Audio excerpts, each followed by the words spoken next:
Peggy 18.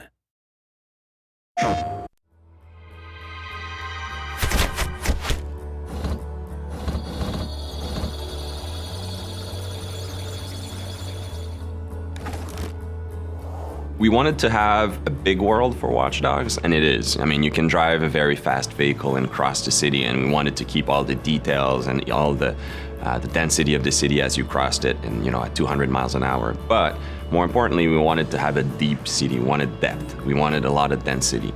If you go at any street corner in Chicago or in a major city, there's a lot of things happening around you, and we want to preserve all of that within Watch Dogs. Make sure that the city reacts to everything you're doing, and that we preserve that detail that is so unique to a modern city in North America. So at the heart, it's the same game's vision, right? We're starting from a vision, and then Disrupt is a very scalable technology, very scalable game engine. So what we're doing is we're preserving the game experience, but if you play Watch Dogs on the PlayStation 4, we want to make sure that we use all of the console's capability. So all the game spiller we're able to make longer and stronger. All of the details in the game we're able to push forward. We have more details, more immersion. We're able to increase connectivity, increase the density of things. So it's the same game experience, but basically magnified on the PlayStation 4.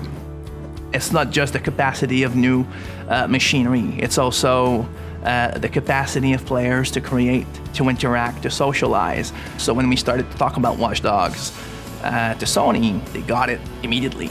It is the players and their behavior that will actually bring what next gen actually means. We're starting to make a machine that has to acknowledge how our society work, how our people interact with each other, how they play with each other. One of the things that we realized when we look at the PlayStation 4 is I think a lot of the things driving decisions for Sony were in line with some of the decisions that we were taking on Watch Dogs. I mean, Watch Dogs, one of our core pillars is connectivity. The first layer of it is the main character can connect to his whole environment. He can control the city, hack into any computer. But the game itself, we're applying it to the game. So the game is connected in many ways. So we want the player to be able to connect to Watch Dogs even through his mobile, be able to play directly with people who are on their console, who are on their PlayStation 4, even if he's on the bus.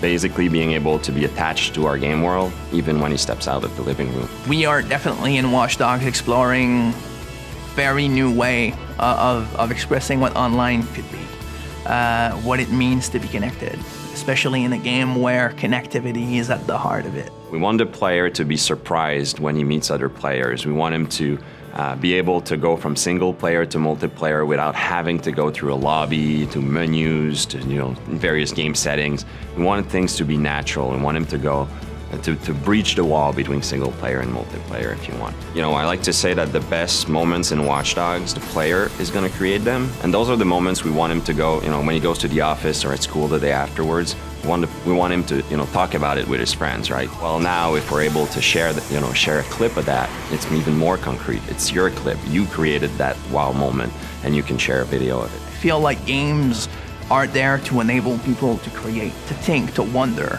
It's a lot more than just pressing buttons. Like, people need to never forget that when the player plays a game, his brain is extremely active, and he should be creating and filling the gaps as he plays. And I think that new machines like the PS4, their job is always to recognize that and give more power for a reason, like just provide more possibilities so that we can constantly grow that form of entertainment and make it better.